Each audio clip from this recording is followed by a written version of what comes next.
A 12-year-old alcoholic turned into a 12-time world champion fighter who set the English-speaking world on fire without ever hardly speaking a single word of English. What does chama mean? Shama. What does that mean? Shama. What does Shama mean? Shama. But how did he get from the slums of Brazil to the world stage? Come along with me to witness a rise to greatness.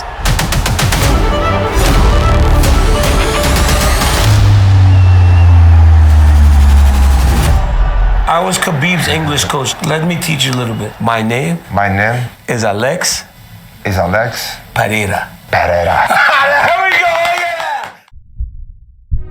There's no one that doesn't fail. I've missed more than 9,000 shots in my career. I've lost almost 300 games. I've failed over and over and over again in my life. Fail and get up. Fail and get up. Fail and get up. You always get up. And that is why I succeed.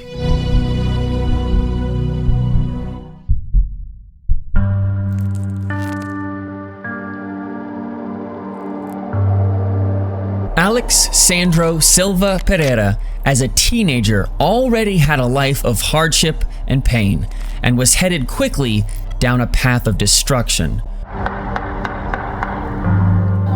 Most of us as teenagers have some fond memories of high school, whether that's joining a sports team, going to prom, or maybe going to the movies on the weekends. When many of us were living cushy lives in high school, studying, partying, hanging out with friends, or whatever, Alex was working full-time at a garage repairing tires.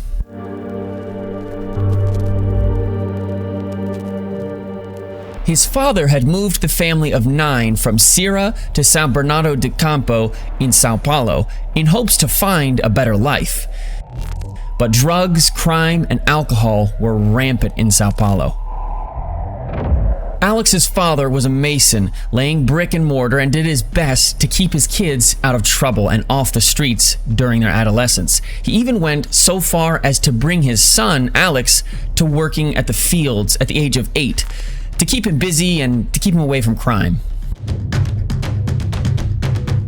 Despite his father's efforts, Alex would start working at a garage and start drinking heavily, sometimes even accepting alcohol as payment, and the money that he got, he usually wasted.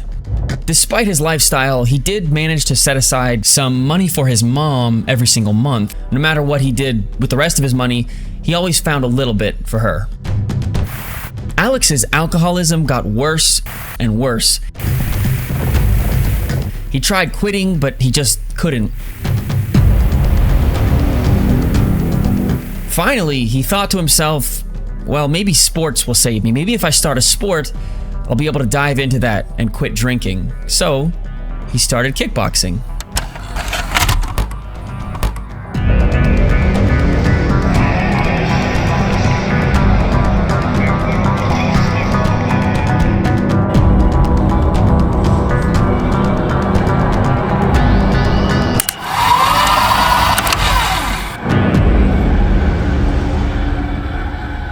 Just 3 years after starting his kickboxing career, he had realized a championship fight in Brazil.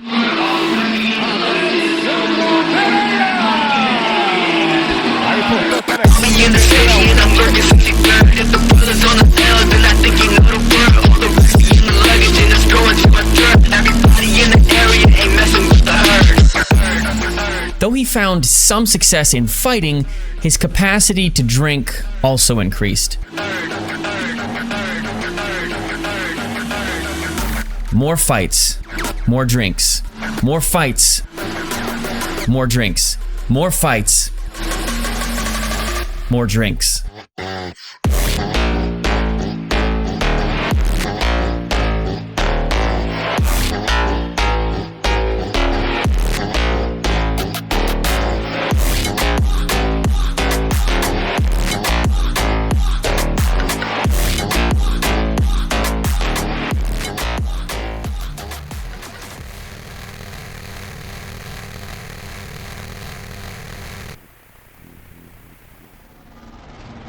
Finally, he'd had enough, and after multiple attempts to quit, Alex was able to shake the addiction at age 22, nearly a decade later. If he'd wanted to continue climbing in the world of competitive sports, this habit of drinking had to go. Alex never really saw himself as a world champion competitor. De kickboxing foi uma outra luta, né? De você tentar fazer um tipo de esporte para você se livrar, né, de um vício. E, então, assim, não foi simplesmente entrar pro esporte e parar de beber. Eu fiquei mais 4 anos ali tentando parar de beber e estava muito difícil, mas chegou um certo momento, né, da minha vida que eu falei, eu tenho que parar, porque senão eu não sei o que vai acontecer comigo, o que vai ser de mim. E aí, depois de 4 anos, eu consegui ali me libertar, né, desse vício. As coisas começou a andar, começou a dar certo, mas não imaginava que eu iria me tornar um campeão. Eu não imaginava que eu poderia viver da luta, que seria a minha profissão. Little did he know that shortly after defeating his fight over alcohol, he would begin a dominant run in the world of kickboxing. He lost his debut fight, but viewed it constructively as a learning opportunity. Then Alex would go on to accumulate 33 professional wins and only 7 losses. And his knockouts were fantastic. In fact, an important note on his career is that out of 33 wins, 21 were by knockout.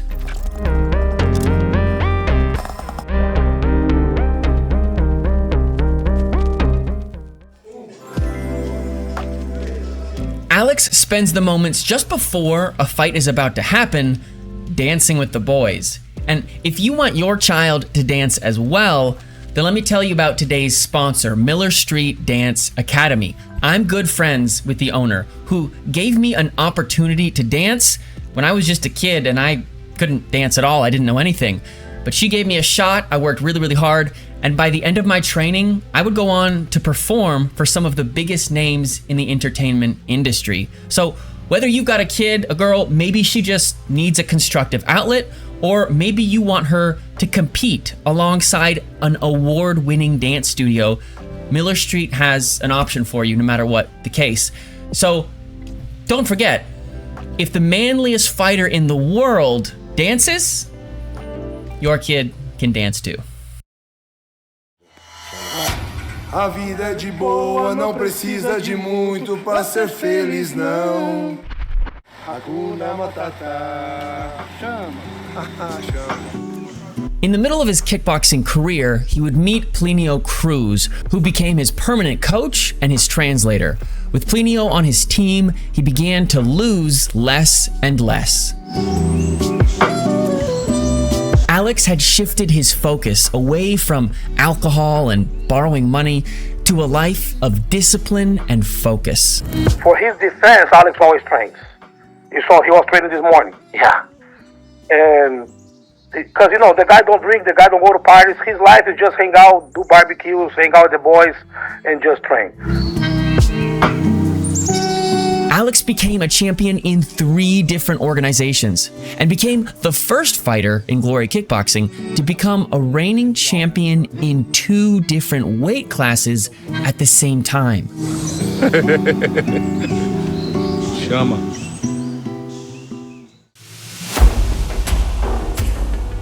Alex wanted to reach even higher, and as he reached the pinnacle of his sport, he began to look at another sport, mixed martial arts.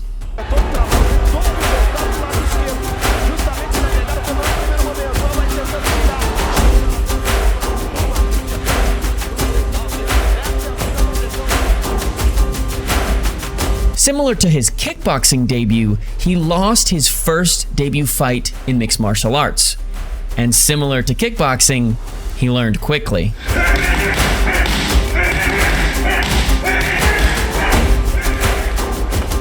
He won his next 3 MMA fights all by knockout,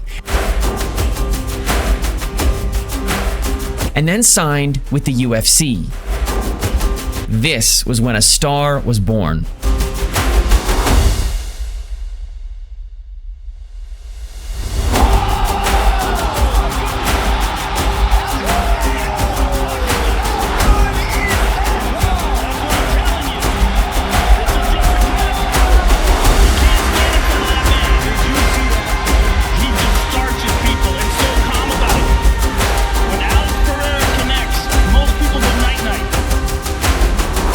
he opened his UFC career with a flying knee knockout, followed up by a decision fight and then another brutal knockout.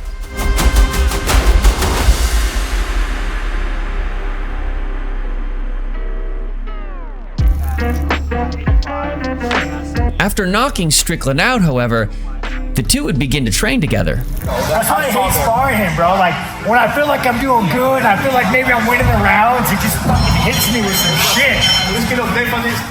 Watching Alex fight live is incredibly exciting, and his humility really rounds out his superstar status. From visiting hospitals, to training with rivals like Sean Strickland, to even offering to train with Adesanya after their heated rivalry, his character is a key aspect that elevates his greatness.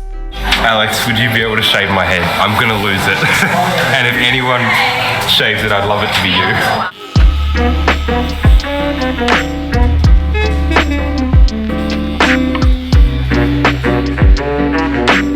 Thank you so much. It's an honor. Meus dois filhos, né? Agradeço a Deus, né? É difícil. É difícil, né? Can I give you a hug?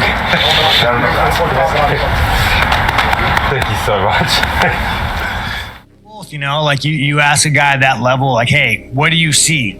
What do you see, world champion kickboxer? And, you know, he gave me some insight, and it was nice, man. They have, like, a good community. They fucking barbecue. They hang out, you know. It was some good, wholesome shit, man. Well, sir, congratulations to you. Bom, eu queria, né? Eu nunca sou de chamar ninguém, né? Mas eu acho que, pô, queria uma luta aí que é interessante pra mim. E seria interessante, eu tenho certeza que vai ser pra todo mundo. É uma pessoa que, de alguma forma, me incentivou quando eu tava em um bar bebendo. E ele, em um vídeo, falou que eu iria ficar em um bar. At the end of the day, no one knows who the f he is. And he's gonna be that guy when I'm world champion, when I'm a legend. He's gonna be at some pub, talking some shit about, I beat that guy one time. Mas ele me resgatou. Esse cara também falou recente que vai voltar só em 2027. E eu também, da forma que ele me resgatou, eu quero resgatar esse cara porque ele é um talento. Ele não pode ficar esse tempo todo parado. É o Adesanya.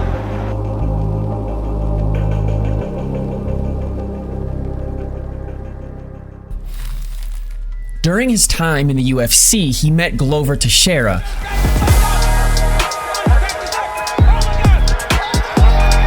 a future light heavyweight champion in the UFC.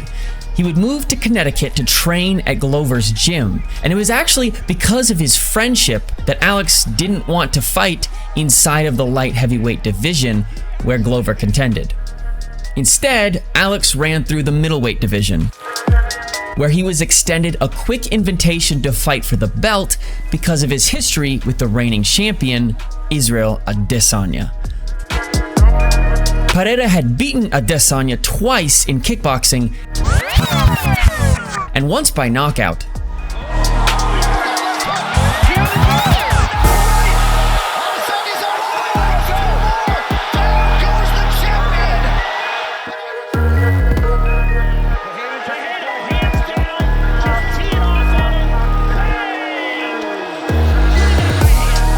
After a successful run in the middleweight division with 4 wins and 1 losses, he decided to move up to light heavyweight, where Glover had just retired from.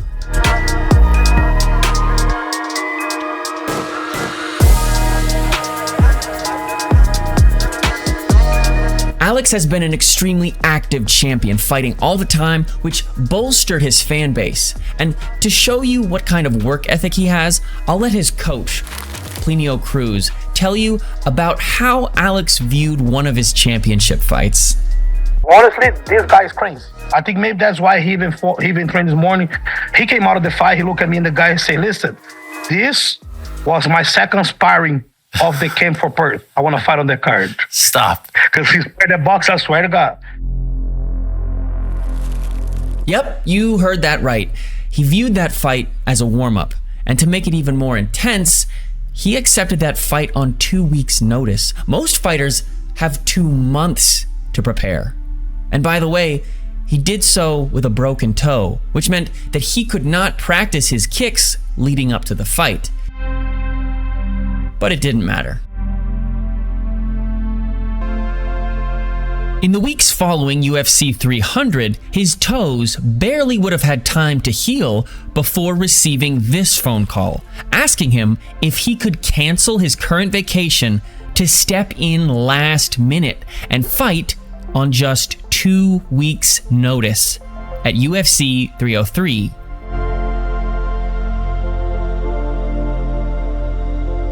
He deploys on many of his enemies, stinging low kicks,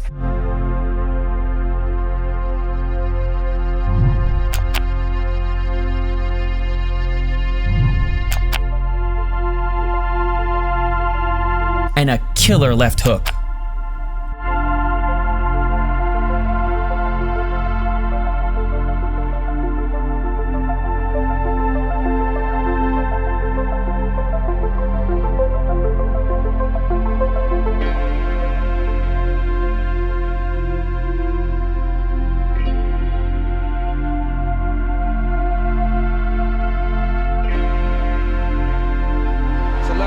It's a left hook here from Poatan. No, that's the left hook that drops. Equally as interesting is Alex's overall fight style. While he has these very strong and powerful tools, his overall fight style is pretty much curated by himself. Check out what his coach had to say on it. He's a genius, bro. It's like I say, coaching him is kind of not coaching, it's just guiding him to extract his full potential. Because he kind of invented his own style of fighting, so how can you teach somebody that created something? How gonna teach Mozart? He's more patient, he's smarter. He makes the guy think that he's gonna kick the legs or something like that, and when the guy's fully prepared, folks, and that's when he go for the head. You only need one kick.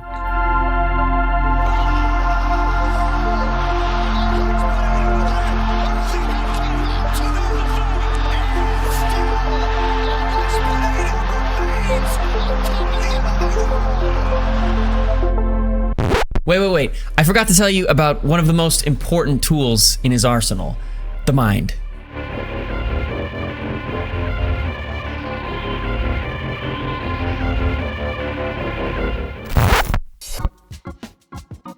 Alex does all of his own social media, and the internet quickly picked up on it and ran with the memes.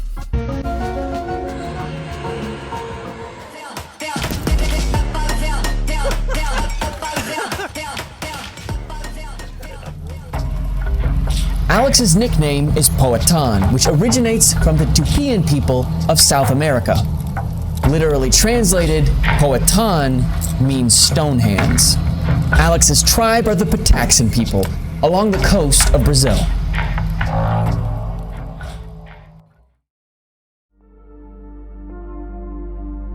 When you say that he invented his own style of fighting, what do you mean by that?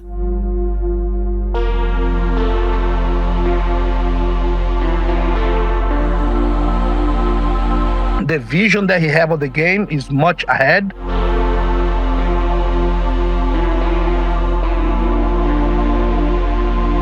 To the point that honestly, there are things that when I was coaching him like 6-7 years ago, and he used to tell me, just right now, I'm starting to understand and like making sense. Because sometimes he says stuff for me, bro, that I'm like, where the hell this guy came with this stuff? And you even think about, does this work?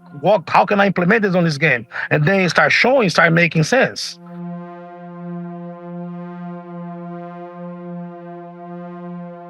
I think he is one of the greatest combat athletes to ever live. He would hit dudes, and you could see that it was just like they had never been hit like that before. So he have actually a very special vision of timing, distance, that he puts stuff and when he puts stuff, you know? It's almost like he have his own style of fighting. He just combines his boxing and in the kickboxing, and the way that he just implements is just light years ahead the vision that he have of the game. He is a phenomenal athlete. To go in a short period of time from a different sport, and not just a different sport, kickboxing, which is not a great base for MMA. It helps. But if that's the only thing you know, not a great base. You know, if you're going to go up against these wrestling guys, he came in and just went through everyone. After being one of the greatest K1 kickboxers to ever live, I mean, multiple titles, at the highest level, comes in a short period of time and just becomes became middleweight champion, goes to light heavyweight, becomes champion, and being one of the biggest names, always ready to fight. I have the world's respect for him as a fighter, I think, and as a person, even I think we are rivals, but I have the utmost respect for what he's achieved in the sport, and he's truly one of the GOATs to ever not do MMA or in the UFC in combat sports. I think probably the most achieved combat sports athlete the world's ever seen. Alex's story is one of growth and humility. Here you have a guy who's paid to get in a cage of killers, and yet afterwards he befriends his rivals. You have someone who was an alcoholic for a decade, and yet he turned his life around to focus on fighting and barbecue with the boys. Bom, uma mensagem para os jovens é não desistir dos seus sonhos. Foi o que eu fiz, eu não desisti, mas também você tem que correr atrás. Assim eu fiz, né? Corri atrás dos meus sonhos, de alcançar os meus objetivos, né? Trabalhei duro para isso. Hoje, se eu não estivesse bebendo sem ser campeão nas artes marciais, eu não consideraria campeão. Então, as pessoas aí têm problemas difíceis. Eu acho que vai dar uma vocês. Bom, se eu soubesse que tudo isso iria acontecer se eu pudesse dar um conselho para mim anos atrás, eu lá com 12 anos de idade, ele era longe, com certeza seria não desiste, seria muito difícil a sua vida, mas você tem um potencial enorme e você vai conquistar o mundo. Eu falaria isso.